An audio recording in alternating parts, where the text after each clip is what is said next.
নমস্কার, শান্তন টিভির পর্দায় আপনাদের সকলকে স্বাগত। সাথে আছে আমি দীপান্বিতা। চোখ রাখবো সংবাদে।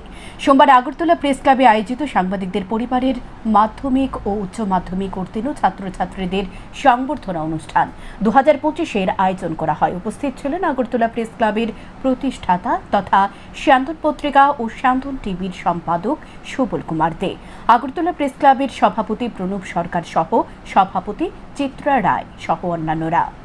আগরতলা প্রেস ক্লাবের প্রতিষ্ঠাতা সুবল কুমার দে এবং সভাপতি প্রণব সরকার প্রদীপ প্রজ্বলনের মধ্য দিয়ে সংবর্ধনা জ্ঞাপন অনুষ্ঠানের উদ্বোধন করেন। তারপর বক্তব্য রাখতে গিয়ে আগরতলা প্রেস ক্লাবের প্রতিষ্ঠাতা সুবল কুমার দে রাজ্যের সাংবাদিকদের আর্থিক অবস্থা নিয়ে উদ্বেগ প্রকাশ করেন। তিনি সাংবাদিকদের ছেলে মেয়েদের উদ্দেশ্যে বলেন, তারা পড়াশোনা করে সর্বদা মা বাবার পাশে থাকতে হবে। কোনোদিন যাতে তাদের মা বাবার বৃদ্ধাশ্রমে যেতে না হয় সেদিকে লক্ষ্য রাখতে হবে, না হলে পড়াশোনার মূল্য থাকবে না। পাশাপাশি আগরতলা প্রেস ক্লাব ছাত্রছাত্রীদের সংবর্ধনা জ্ঞাপন করার যে অনুষ্ঠানের আয়োজন করেছে এর প্রশংসা করেন তিনি। লেখাপড়া শেষ নেই, আর লেখাপড়া ছাড়া এই যুগে তারা বসে লেখাপড়া করতে গেলে আমার একটা উদ্দেশ্য থাকতে হবে। সেই উদ্দেশ্যটা কি? উদ্দেশ্যটা আমাকে দাঁড়াতে হবে। আমার মা বাবা যে কষ্ট করে আমাকে লেখাপড়া করাচ্ছে সেই কথাটা মনে রাখতে হবে। তাদের সর্বদা তাদের পাশে থাকতে হবে, পাশে থাকতে হবে। এই কাজটা না করলে আমার পড়াশোনা শিক্ষার কোনো মূল্য নেই। আমরা আজ সরকারি অনাথ আশ্রম করতে দেখি, বৃদ্ধাশ্রম করে দেখি, এইটা যাতে আমাদের না দেখতে হয়। আমাদের সাংবাদিক পরিবারের সন্তান সন্ততিরা এইটা আজকে নিশ্চিত করবে যে তাদের বাবা মা যাতে বৃদ্ধাশ্রম যেতে না হয়। আমাদের এটা গর্বের বিষয়। সাংবাদিকরা আমাদের পেশাটাকে সাংবাদিকরা আজকে উঠে আসছে, আগামী দিনে আরো উঠে আসবে। প্রত্যেক ছাত্র ছাত্রীকে লক্ষ্য রাখতে হবে উপস্থিত। এই লক্ষ্য রাখলে সে নিশ্চিত জায়গায় পৌঁছে যাবে এবং নিশ্চিত জায়গা পৌঁছার জন্য পড়াশোনা অতি জরুরি। আগরতলা প্রেস ক্লাবের বৃক্ষরোপণ কর্মসূচির সূচনা করেন প্রতিষ্ঠাতা সুবল কুমার দে। আগামী দিন এই বৃক্ষরোপণ কর্মসূচি ধারাবাহিকভাবে চলবে বলে জানান তিনি। উৎসাহ উদ্দীপনার মধ্য দিয়ে সোমবার আগরতলা প্রেস ক্লাবের উদ্যোগে বৃক্ষরোপণ কর্মসূচি অনুষ্ঠিত হয়। আগরতলা প্রেস ক্লাব সংলগ্ন পার্কে হয় বৃক্ষরোপণ কর্মসূচি। বৃক্ষরোপণ কর্মসূচির সূচনা করেন আগরতলা প্রেস ক্লাবের প্রতিষ্ঠাতা তথা শান্তন পত্রিকা ও শান্তন টিভির সম্পাদক সুবল কুমার দে। এছাড়াও আগরতলা প্রেস ক্লাবের সভাপতি প্রণব সরকার, যুগ্ম সম্পাদক অভিষেক দে, সহ সভাপতি চিত্রা রায় সহ পরিচালন কমিটির সদস্যরা উপস্থিত ছিলেন। আগরতলা প্রেস ক্লাবের সদস্যরা পরিবেশ রক্ষার বার্তা সারা বছরই নানা প্রচার মাধ্যমের সাহায্যে ছড়িয়ে দিতে সচেষ্ট থাকেন। সরকারি বেসরকারি উদ্যোগে হওয়া বৃক্ষরোপণ কর্মসূচি থেকে পরিবেশ রক্ষার সচেতনতামূলক কর্মসূচি গুরুত্ব দিয়ে প্রচার করে থাকেন। পরিবেশ রক্ষার সে বার্তা দিয়ে আগরতলা প্রেস ক্লাবের বরিষ্ঠ সদস্য, পরিচালন কমিটি সহ সাংবাদিকরা গাছ রোপণ করেছেন। এদিনের বৃক্ষরোপণ কর্মসূচি থেকে আগরতলা প্রেস ক্লাবের জমি নিয়ে অবগত করেন প্রতিষ্ঠাতা সুবল কুমার দে। তিনি বলেন, প্রেস ক্লাবের পাশে থাকা পার্কের অনেকটা অংশ জুড়ে রয়েছে আগরতলা প্রেস ক্লাবের জমি। এটা বর্তমান কমিটিকে তিনি অবগত করেছেন। এ বিষয় নিয়ে প্রশাসনিক আধিকারিকদের সাথে কথা বলার জন্য তিনি আহ্বান জানিয়েছেন। কর্মসূচির সূচনা হইল আজকে। এই যে জায়গাটা আমরা বৃক্ষরোপণ করছি এতটুকু কিছু জায়গা চাষ লাগে, তোমরা তো দেখে রাখো। এই জায়গাটা আমাদের সাথে কথা হয়েছিল বিষ্ণু মানে তখন অর্থমন্ত্রী ছিলেন, রাজস্বমন্ত্রী ছিল। সেটা আমাদেরকে লিখিত পরিত করে দিছে না, যে জায়গাটা আমাদের নামে বলা আছে।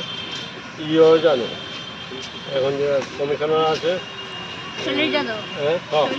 শৈলেশ যাদব, ও জানে। আমি নতুন কমিটির কাছে দাবি করব যাতে এই জায়গাটা নিয়ে আমার কথাবার্তা বলে। কেন উপরে যে আমাদের একটা ফ্লোর বাড়লে বিল্ডিংটা 3 তলা ফাউন্ডেশন আছে, আর একটা ফ্লোর বাড়লে বিল্ডিংটা ঠিক করবে ঠিক নয়, আমি লিফ্ট উঠতে হবে। তাহলে এই কাজটি করতে আমরা সম্মিলিতভাবে সবাই মিললে যাতে করতে পারি, আমি সবার কাছে আবেদন। সোমবার আনুষ্ঠানিকভাবে আগরতলা প্রেস ক্লাবের পক্ষ থেকে বৃক্ষরোপণ কর্মসূচির সূচনা হয়েছে। আগামী দিন বৃক্ষরোপণ কর্মসূচির ধারাবাহিকভাবে চলবে বলে জানা যায় এদিনের কর্মসূচি থেকে। শান্তন টিভি। সাত সকালে স্কুল মাঠ থেকে উদ্ধার মৃতদেহ। ঘটনাকে কেন্দ্র করে চাঞ্চল্য দেখা দেয় বিদ্যালয়ের পড়ুয়া, শিক্ষক শিক্ষিকা সহ অভিভাবক মহলে। ঘটনা সোমবার সকালে পূর্ব গোকুলনগর দ্বাদশ শ্রেণী বিদ্যালয়ের মাঠে। মৃতদেহ উদ্ধারের খবর পেয়ে ঘটনাস্থলে ছুটে যায় বিশালগড় থানার পুলিশ। জানা যায়, গোকুলনগর এলাকার বাসিন্দা মিঠুন দেবনাথ দীর্ঘদিন ধরে এসে মানসিক রোগে আক্রান্ত ছিল। বেশ কয়েক মাস ধরে তাঁকে এলাকায় ঘোরাঘুরি করতে দেখেন এলাকার লোকজন। পূর্ব গোকুলনগর দ্বাদশ শ্রেণী বিদ্যালয়ের পাশে তার বাড়ি। সোমবার সকালে বাড়ির পাশে স্কুল মাঠ থেকে তার মৃতদেহ উদ্ধার করা হয়। বিশালগড় থানার পুলিশ মৃতদেহ উদ্ধার করে ময়নাতদন্তের জন্য বিশালগড় মহকুমা হাসপাতালে নিয়ে যায়। জানা গেছে, মৃত মিঠুন দেবনাথের বাড়িতে তার সৎ মা এবং ভাই রয়েছে। পরিবারটি অত্যন্ত দরিদ্র, তাই পূর্ব গোকুলনগর স্কুলের প্রধান শিক্ষক চিন্ময় মজুমদার এবং বিশালগড় থানার ওসি সঞ্জিত সেন মৃতদেহ সৎকারের জন্য সাহায্যের হাত বাড়িয়ে দেয়। এলাকায় থেকে আমরা খবর পেয়েছি যে উনি গত 1 মাস ধরে ভারসাম্যহীন অবস্থায় পড়ে আছেন। ওনার ঘরে ওনার কেউ নেই, ওনার ওয়াইফও গত 1 মাস আগে মারা গেছেন। তাই ওনাকে নেওয়ার মতন কোনো আত্মীয়স্বজন আমরা খুঁজে পাইনি। আমরা প্রশাসনের দ্বারস্থ হয়েছি। আমরা বলেছি যে যেভাবে হোক এটা সংস্কার করতে হবে। সেই অনুযায়ী ওনারা আমাদের প্রশাসনের তরফ থেকে যথাযথ ব্যবস্থা গ্রহণ করেছেন। এলাকাবাসীরা সম্পূর্ণভাবে সহযোগিতা করেছেন। সকালবেলা আজকে আমাদের থানাতে একটা ইনফরমেশন আসে লোকাল থেকে এবং স্কুলের হেডমাস্টারবাবুর থেকে, যে স্কুল মাঠেই একটা ছেলের মৃতদেহ পড়ে আছে। তো তারা এলাকাতে লোকজন যখন আসে জানতে পারে তার নাম মিঠুন দেবনাথ, বাবার নাম মহেন্দ্র দেবনাথ। তো স্কুলের পাশেই ওর বাড়ি। সে দীর্ঘদিন ধরে অসুস্থ ছিল। তো কালকে বিকাল পর্যন্ত এখানে যারা খেলাধুলা করেছে অনেকে দেখেছে, বসেছিল এখানে। তো বিকালের পরে সন্ধ্যার দিকে হয়তো যে কোনো সময় সে এখানে মারা গেছেন। তো এই খবর পেয়ে আমরা এসেছি। সোমবার সকালে খোয়াই ধলাবিল কলোনি এলাকায় পাওয়ার টিলার দিয়ে জমিতে চাষাবাদ করার সময় গুরুতর আহত হয় এক ব্যক্তি। আহত ব্যক্তির নাম বিধান দাস, বয়স 50 বছর। জমিতে কাজ করতে গিয়ে পাওয়ার টিলারের ব্লেডে আটকে পড়ে এক কৃষকের দুটি পা পরে ক্ষতবিক্ষত হয়ে বের হয়। ঘটনা সোমবার সকালে খোয়াই ধলাবিল চা বাগান এলাকায়। এক প্রত্যক্ষদর্শী জানায়, খোয়াই দুর্গানগর এলাকার বাসিন্দা তথা কৃষক বিধান দাস নিজের পাওয়ার টিলার দিয়ে ধলাবিল চা বাগান সংলগ্ন দুলাল গোয়ালার ক্ষেতে পাওয়ার টিলার দিয়ে ক্ষেতের মাটি কাটছিলেন। পাশাপাশি আরেকটি ক্ষেতে রেগার কাজ চলছিল। সে ক্ষেতের মাটি কেটে রেগার কাজ করার জন্য পাওয়ার টিলারটিকে নিয়ে পাশের ক্ষেতে যখন নিজের জমিতে যাচ্ছিলেন, তখনই অসাবধানতার জন্য পাওয়ার টিলারের ব্লেডে বিধান দাসের দুটি পা আটকে যায়। আর তাতে ঘূর্ণমান ব্লেডের কারণে বিধান দাসের দুটি পা সেখানে আটকে গিয়ে ক্ষতবিক্ষত হয়ে পড়ে। কোনোভাবে বিধান দাস পাওয়ার টিলারটিকে বন্ধ করে চিৎকার করতে থাকে। তা দেখে পাশের ক্ষেতে রেগার কাজ করা মহিলা শ্রমিকরা দৌড়ে আসে এবং ব্লেড খুলে ব্লেডের ভেতর থেকে ক্ষতবিক্ষত অবস্থায় বিধান দাসের দুটি পা বের করে খোয়াই জেলা হাসপাতালে তাকে নিয়ে আসে। হাসপাতালে চিকিৎসক বিধান দাসকে প্রাথমিক চিকিৎসার পর সাথে সাথে জিবি হাসপাতালে রেফার করে দেন। হাল বাইতে গিয়া আর এই ক্ষেত্র থেকে আর ক্ষেত্রে যাইতো ওই সময় কোন জায়গা তুইছে দলাবে নাম কিতা ওনার? হ্যাঁ, ওনার নাম কিতা? বিধান দাস। বাড়ি বাড়ি আসলে আগে আমরা এখানে, তারপরে আয় এখন মাসের দুর্গানগর সেখানকার। বয়স কত দেনের? বয়স 50 হয়ে গেছে। 50 হয়ে গেছে। কিভাবে হয়েছে ঘটনাটা? হ্যাঁ, কিভাবে হয়েছে ঘটনাটা? পাওয়ার ঠেলা লেগা, পাওয়ার ঠেলা আল বাইতে গিয়া, তারপর লালের থেকে ইফারে করতে গিয়া আর খেতে যাইতো ওই সময় মানুষ দলাবিল কলোনি সামনে ওই ট্রাক্টরে পাওয়াটা আহত তো হয়েছে, ওনার নাম কিতা? বিধান দাস, 50 বছর। আশঙ্কাজনক অবস্থায় চিকিৎসাধীন তিনি। শান্তন টিভি। প্রদেশ বিজেপি সভাপতি নির্বাচন স্থগিত হয়ে যাওয়া নিয়ে শাসক দলকে আক্রমণ বিরোধী দলনেতা জিতেন্দ্র চৌধুরীর। তিনি বলেন, প্রদেশ বিজেপি সভাপতি নির্বাচন স্থগিত করে রাজ্যের নেতৃত্ব দিল্লি পাড়ি দিচ্ছে বড় বড় সুটকেস নিয়ে। আশ্চর্যের বিষয় হলো, বিগত বছরে মে মাস থেকে চলতি বছর এখন পর্যন্ত সভাপতি নির্বাচন করতে পারল না বিজেপি।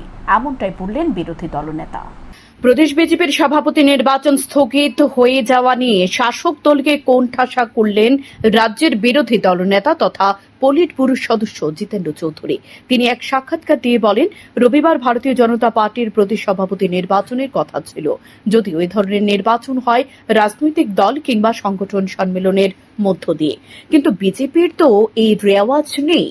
বিজেপির নেতৃত্ব একেবারে ঢাকঢোল পিটিয়ে প্রদেশ সভাপতি নির্বাচনের জন্য বাইরে থেকে অবজারভার এবং রিটার্নিং অফিসার নিয়োগ করেছিলেন, কিন্তু আশ্চর্যের বিষয় তাদের স্থগিত করতে হলো প্রদেশ সভাপতি নির্বাচন।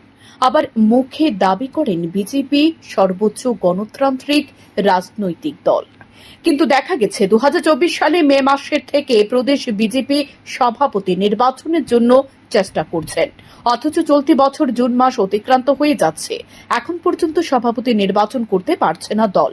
দুর্ভাগ্যের বিষয় হলো নির্বাচনের ঘোষণা দিয়েও আবার স্থগিত করে সকল নেতৃত্ব বড় বড় সুটকেস নিয়ে দিল্লির পাড়ি দিয়েছেন। তিনি বিজেপিকে আক্রমণ করে আরো বলেন, কোন রাজনৈতিক দল যদি জনগণের স্বার্থে কাজ করে তাহলে কেন সে রাজনৈতিক দলের বড় বড় সুটকেসের দরকার হবে? এগুলো বলছে জনগণ। এভাবে রাজ্যে গণতন্ত্রের জবাই হচ্ছে, আইন শৃঙ্খলার বিশৃঙ্খলা, যার ফলে রাজ্য মাতব্বরদের হাতে চলে যাচ্ছে। তাই ত্রিপুরা রাজ্যের 44 লক্ষ মানুষের বাঁচার অধিকার, জীবনের অধিকার, রোজগারের অধিকার, শান্তিতে থাকার অধিকার এবং ভোট দেওয়ার অধিকার আজকে ভূলুণ্ঠিত হচ্ছে। এটাই বর্তমান ত্রিপুরা রাজ্যের চিত্র। এটা রাজ্যের জন্য দুর্ভাগ্যের। এর বিরুদ্ধে সকলকে মুখ খুলতে হবে। যারা বিজেপির ভেতরে আছে তারাও গণতন্ত্র, উন্নয়ন এবং শান্তি চায়। তাদের উদ্দেশ্যে এই অনুরোধ করা হচ্ছে, কারণ রাজ্যকে বাঁচাতে শুধু একা বিরোধী দলের দায়িত্ব নয়, এই দায়িত্ব সকলের। কারণ ত্রিপুরা রাজ্যে আইনের শাসন ভেঙে পড়েছে, সেটা বিরোধী দল বলে দাবি করছি এমনটা নয়। শাসক দলের একটা বড় অংশ রাজ্যের শান্তি সম্প্রীতি চায়, তা নিয়ে কোনো রকম সন্দেহ নেই। আমাদের দলের সভাপতি নির্বাচনের কথা ছিল। নির্বাচন তো হয় কোনো রাজনৈতিক দলে বা কোনো সংগঠনে সম্মেলন করে, সে সম্মেলনের প্রতিনিধির মাধ্যমে ভোটে হোক বা হাত তুলে, কিন্তু আপনাদের তো সের আওয়াজ নেই। বাইরের থেকে নাকি আপনারা এই অবজারভার, তারপর রিটার্নিং অফিসার নিয়োগ করেন, একেবারে ডাকডোল পিটিয়ে পৃথিবীর সর্ববৃহৎ দল, সর্ববৃহৎ গণতন্ত্র। কিন্তু কি হলো? সেই মে মাস থেকে শুরু করেছিলেন গত বছর, আরেক মে পার হয়ে এখন জুন পার হয়ে যাচ্ছে আজকে, কিন্তু আপনাদের কোথায় সেই নির্বাচন? আর এই নির্বাচন স্থগিত করে সবাই দিল্লিতে, সব দিল্লি পাড়ি দিচ্ছেন বড় বড় সুটকেস এবং পুটলা নিয়ে। কেন? কোনো রাজনৈতিক দল যদি জনহিতে, দেশের হিতে, দেশ নির্মাণে হয়, কেন পুটলার দরকার? কেন বড় বড় বাক্সের দরকার? আমি বলছি না এগুলো, কে বলছে? মুখে মুখে জনগণ বলছে, আপনাদের সমর্থকরা বলছে, পত্রিকা বলছে। আমি জানি না সে পুটলাতে কী আছে, জানি না সে বক্সে কী আছে। এইভাবেই আমাদের রাজ্যে গণতন্ত্রের জবাই হচ্ছে। আইন শৃঙ্খলা একটা ছোট্ট, যারা সব কিছুতে মাতব্বরি করছেন, এদের হাতে চলে যাচ্ছে। তার অর্থটা কি?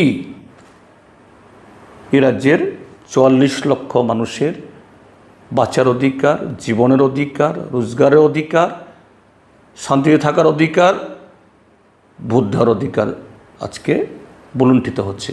এই হলো ত্রিপুরা রাজ্যের চিত্র। শান্তন টিভি।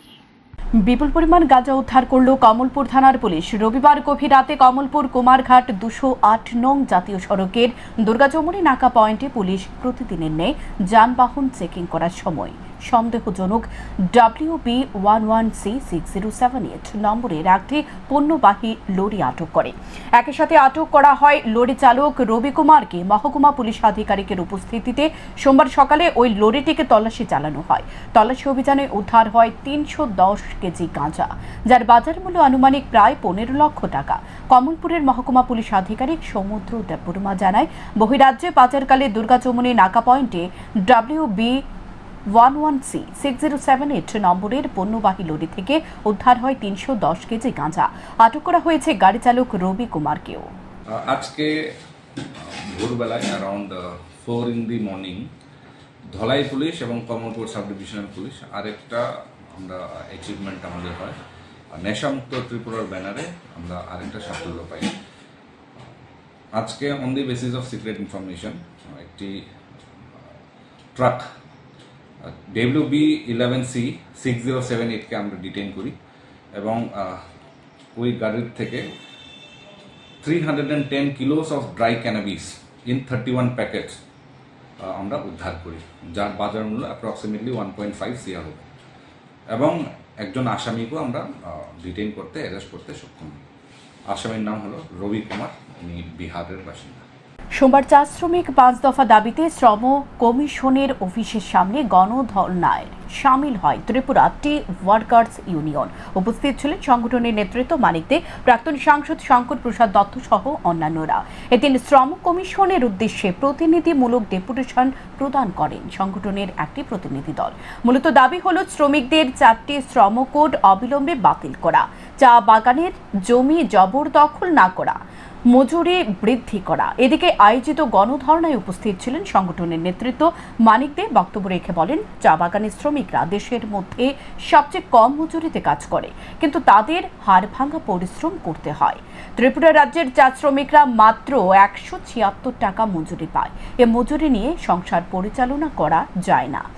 সে অনুযায়ী ত্রিপুরা রাজ্যের চা শ্রমিকরা বর্তমান সরকারের আমলে সবচেয়ে বেশি বঞ্চিত। বামফ্রন্ট সরকারের সময় কাজ, খাদ্য, নিরাপত্তা এবং শিক্ষা ও স্বাস্থ্য ক্ষেত্রে যে সমস্ত অধিকারগুলো আন্দোলনের মধ্য দিয়ে অর্জন করেছিল, সেগুলো পর্যন্ত তাদের মিলছে না বর্তমান সরকারের আমলে। আর বলেন, বর্তমান সরকারের আমলে চা শ্রমিকের সাবসিডি রেশন পর্যন্ত অনিয়মিত হয়ে আছে। তাই একাধিক দাবি উত্থাপন করে কমিশনের নিকট ডেপুটেশন প্রদান করা হয়েছে বলে জানান তিনি। মালিকদের তাদের আবাসনের দায়িত্ব নিতে হয়। এখন আইনের বাংলায় নেই, এবারে আইন সংশোধন করে মালিকদের স্বার্থে এই সরকার নির্লজ্জভাবে ভূমিকা নিয়ে তারা এই কাজ করছে। এই হলো সরকারের নির্লজ্জ ভূমিকা। এই সমস্ত দাবিগুলো নিয়ে আপনাদের এই অবস্থানের পক্ষ থেকে সরকারের দৃষ্টি আকর্ষণ করা হচ্ছে। আপনারা ভাবুন এবং চিন্তা করুন, এই দাবিগুলো পূরণ করুন। এখানে একটা শ্রম দপ্তর, এটা শ্রমিকদের স্বার্থে করা হয়েছে। ইপিএফ এর টাকা কারো দক্ষিণা না, কারো দান না, এই সামান্য মজুরি থেকে শ্রমিকদের থেকে টাকাটা কেটে নিয়ে যায়, আর মালিক একটা অংশ দেয়।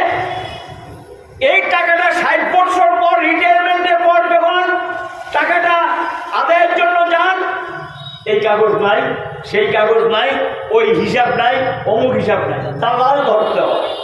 সোমবার খোয়াই নতুন টাউন হলে সংবিধান হত্যা দিবস পালন করা হয়। অনুষ্ঠানে গাছে জল ঢেলে অনুষ্ঠানের সূচনা করেন রাজ্যের বন বিভাগের মন্ত্রী অনিমেষ দেববর্মা। অনুষ্ঠানে অন্যান্যদের মধ্যে উপস্থিত ছিলেন বিধায়ক পিনাকি দাস চৌধুরী, খোয়াই জেলার অতিরিক্ত জেলা শাসক অভিজিৎ চক্রবর্তী, জেলা পরিষদের সহকারী সভাধিপতি সত্যরঞ্জন দাস সহ অন্যান্যরা। সংবিধান হত্যা দিবসে উদযাপন অনুষ্ঠানে উপস্থিত ছিল মহকুমার বিভিন্ন বিদ্যালয়ের ছাত্রছাত্রীরা। তৎকালীন দেশের যিনি প্রধানমন্ত্রী ইন্দিরা গান্ধী বায়ুসেনার বিমান ব্যবহার করে সারা দেশের মধ্যে নির্বাচনী প্রচারে নিয়েছে।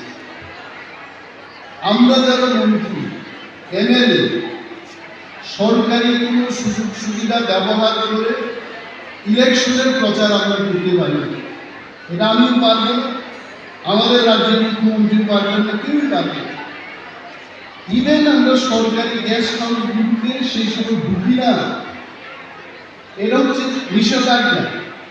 কিন্তু তৎকালীন যিনি প্রধানমন্ত্রী, উনি বায়ুসেনার বিমান ব্যবহার করে সারা দেশের মধ্যে নির্বাচনের প্রচারে নেমেছেন এবং কায়দা করে সেই নির্বাচনটা জয়লাভ করেছে।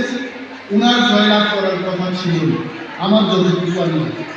সারা দেশের সাথে খোয়াই জেলাতেও 15 দিন ব্যাপী ধরতি আভা জনজাতি ভাগীদারি অভিযান কর্মসূচি হয়। এই 15 দিন ব্যাপী জনজাতি সচেতনতার শিবির এবং প্রত্যন্ত এলাকার শিবিরের মধ্য দিয়ে বিভিন্ন শংসাপত্র প্রদান করা হয়। সোমবার ছিল ধরতি আভা জনজাতি উৎকর্ষ অভিযানের সমাপ্তি দিন।